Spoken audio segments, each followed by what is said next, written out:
Vamos a continuar con el tema de las doctrinas filosóficas. Hoy vamos a analizar la vida de Sócrates y de Platón, dos personajes que aún con sus pensamientos e ideas influyen en nuestra sociedad moderna. Sócrates, con todas las enseñanzas en el campo de la moral y de la ética que dejó y que aún hoy tienen vigencia, y Platón, que fue su discípulo, quien fue su seguidor y quien también hoy sus enseñanzas siguen siendo motivo de estudio y de investigación por todos aquellos que buscan en la filosofía y el conocimiento trascender para ser parte de la construcción de una sociedad que necesita hombres de bien. La vida de Sócrates transcurrió en Atenas, donde vivió en la pobreza y fue rodeado de fervientes discípulos, como el caso de Platón y Jenofonte. Ellos son los únicos testimonios que existen de todas sus enseñanzas. Además de eso, como veíamos la semana pasada, se ganó la enemistad de los sofistas, porque siempre los dejaba en ridículo en sus diálogos. Por ello fue que en el año 399 a.C. lo acusaron de impiedad y de corrupción de la juventud. Lo condenaron a la muerte y a tomar la cicuta. Se hizo célebre, ¿no?, porque siempre rechazó la oferta de sus discípulos que lo animaron a escapar de la prisión, y por sus concepciones en el campo de la ética y de la moral se mantuvo siempre firme a esos principios por los cuales luchó, incluso por los cuales también fue llevado hasta la muerte. Pero realmente, ¿cómo era Sócrates? ¿Cómo era su vida? Tenemos que tener claro que Sócrates, como Jesús, no escribió nada. Ya lo decíamos, ¿no? Platón y Jenofonte fueron los que dieron a conocer sus enseñanzas. Era una persona sencilla, y el oráculo de Delfos lo calificó como el más sabio de todos los hombres. ¿Cuál era el método que él utilizaba? Conversaba en lugares públicos sobre la naturaleza de la virtud, la justicia, la belleza, el amor y la política. Estos eran temas muy comunes en sus diálogos. Además de ello, defendía que la regeneración del Estado solo era posible educando a la juventud. Juventud a la que le dedicó mucho tiempo, ¿no? Era cercado siempre por jóvenes a los cuales educaba. También decíamos la semana pasada que estos filósofos empezaron a cobrar dinero por la educación de los jóvenes. Es famoso, ¿no?, el método socrático, que se basa precisamente en el diálogo.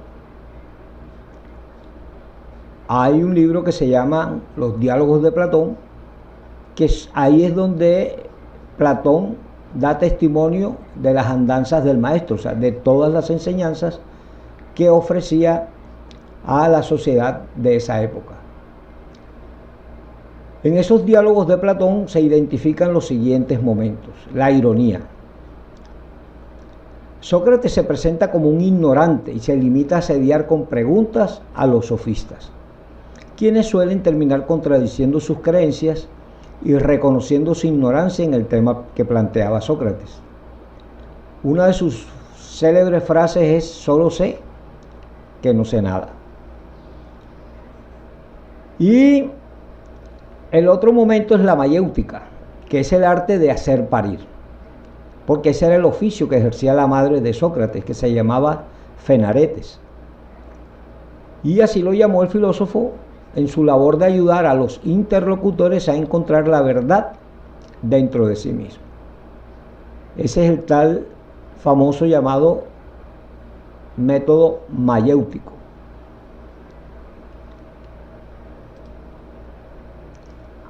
Es muy conocida, ¿no?, también la ética socrática,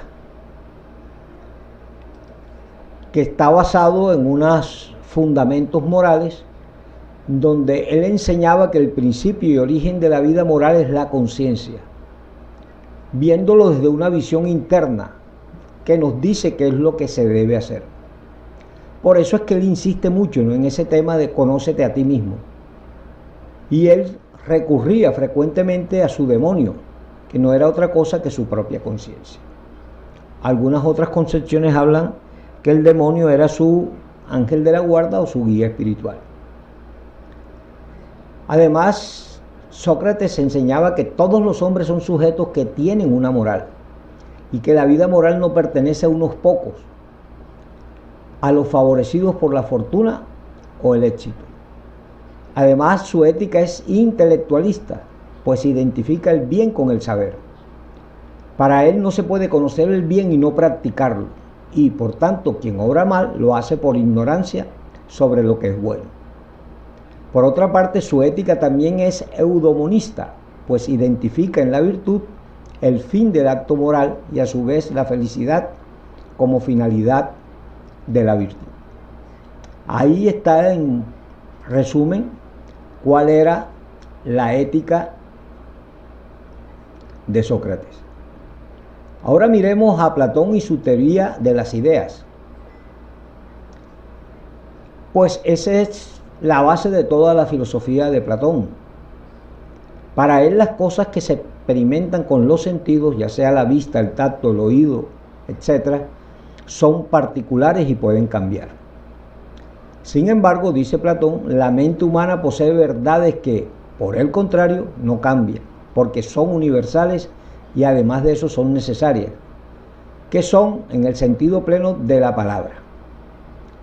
Estas verdades universales son las ideas, y estas ideas no dependen de los sentidos, sino que tienen existencia propia, fuera de la mente, en el hiperuránio o mundo de las ideas. Eso es en resumen, ¿no?, la teoría de las ideas que trabajaba Platón. Pero hay una antropología platónica que nos enseñaba a través de ella que el humano es una realidad dual, alma y cuerpo. Ese dualismo, ¿no?, de la cual ya hablábamos en la semana pasada, siendo lo principal el alma, que es inmortal, que posee autoconciencia y está destinada al conocimiento de lo divino y lo eterno, a una vida de contemplación de las ideas. Para él existen tres partes del alma: la racional o inteligente, que es la parte más noble y la que alcanza el conocimiento. Esta es la parte separable del cuerpo. La irascible o de valor, esa no es separable del cuerpo. Y la irracional o concupiscible, que trata de los apetitos y funciones corporales y por tanto también es inseparable del cuerpo. Platón, en el diálogo de Fedro, encuentra la alegoría del carro alado, donde nos enseña que el auriga, que es el esclavo que conducía el carro en la antigua Grecia, tirado por dos caballos, uno de raza noble que representa la racionalidad y otro innoble y pasional. Estos caballos representan las dos tendencias del alma humana que generalmente se encuentran en conflicto y cuyo manejo es problemático.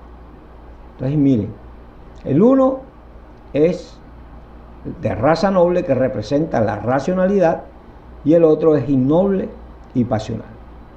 Son estas dos condiciones que plantea Platón y que tienen que ver con las tendencias del alma humana. Además de eso, en el libro 7 de la República, Platón explica que los humanos solo vemos apariencias, que son las sombras de la pared. Pero en la búsqueda de la verdad podemos ascender a los objetos que causan esas sombras, o sea, las ideas. Y luego queremos salir de la caverna hasta contemplar el bien, que es la mayor de las ideas. Tras contemplar la verdad, queremos volver a la caverna para inducir a la verdad a los que aún solo ven apariencia. Y está reflejado en esta gráfica que está ahí, en donde uno de ellos, que ya conoce la verdad, le dice: dejen que los libere y les mostraré la realidad. Y ellos le responden: ¿te atreves a poner en duda lo que desde siempre vieron y oyeron nuestros ojos y oídos? A veces no queremos salir de la ignorancia, lamentablemente. Ahora, ¿cómo plantea Platón el conocimiento? Él pensaba que todas las ideas fueron adquiridas por el alma antes de su nacimiento, cuando vivía en el hiperuráneo o mundo de las ideas. Allí el alma humana contempló las ideas y las grabó en su mente. Miren la forma en que Platón nos enseña cómo adquirimos el conocimiento. Cuando el alma se une al cuerpo, olvida esas ideas, o sea, los conocimientos. El rol de las sensaciones es hacer que el alma recuerde esas ideas mediante la experiencia de los objetos particulares. A este proceso lo conocemos como reminiscencia, o sea, recuerdos. El entusiasmo por la ciencia y la belleza serían muestras de que el fin del alma es elevarse al mundo de las ideas. Pero si la persona se entrega a la sensualidad, el alma pasará a cuerpos inferiores hasta que logre purificarse. Esta es la concepción que tiene Platón del conocimiento. Ahora analicemos la ética platónica. No es más que la puesta en práctica de su antropología y teoría de las ideas, lo que ya habíamos visto anteriormente. De esa manera el hombre encontrará el bien absoluto y la perfección en la medida en que se acerca a las ideas, o sea, al conocimiento, y se aleje del mundo sensible. Pero para conseguir esto está la filosofía. Entonces, para él la vida moral se concreta en la práctica de las virtudes, que son conocimientos fundados en las ideas, o sea, en el conocimiento, como son la sabiduría, el ánimo, la valentía, la templanza y la justicia, que se contraponen a los vicios. También tenemos una política platónica. El enfoque que él le da a la política platónica, ya vamos a ver la importancia que tiene para nosotros aún en nuestros días, que vemos cómo la política lamentablemente se hunde en la corrupción, desvirtuando los recursos y haciendo malversación de fondos que en nada ayudan a la sociedad. Entonces, para Platón, la ética se realiza en la vida comunitaria a través de la república. El carácter general de la política platónica es la subordinación de lo individual a lo general. En este caso, la libertad personal que tiende al desenfreno debe someterse a las instituciones generales. Y para eso, la educación es la institución principal. No hay otra forma de que el ser humano entienda esta visión que tiene Platón para poder entender que debemos, como seres individuales, subordinarnos a lo general, en este caso a las instituciones. Para él, en un estado justo deben existir tres clases sociales que se corresponden con las tres partes del alma. El primero son los gobernantes. A los gobernantes les corresponde la razón. El filósofo debe ser rey o el rey debe filosofar. Saben que el filósofo es el que tiene el conocimiento. Luego, el gobernante debe tener la razón, dándole el enfoque de que el filósofo debe ser rey o el rey debe filosofar. Los segundos son los guerreros. Ellos tienen el valor y la función de defender el territorio. Y los terceros serían los artesanos, que corresponden a las tendencias sensitivas y cuidan de las necesidades materiales, como son la agricultura, la ganadería, la construcción. Y ahí podríamos involucrar muchísimas profesiones y oficios que hoy conocemos y que forman parte, los que generan la parte económica de la sociedad. Entonces, de esta manera vemos, ¿no?, cómo Sócrates y Platón siguen influyendo hoy en nuestra sociedad, y muchas de sus enseñanzas tienen una vigencia tal que aún con el paso de los tiempos siguen siendo materia de estudio y de vital importancia en el campo de la filosofía y del saber.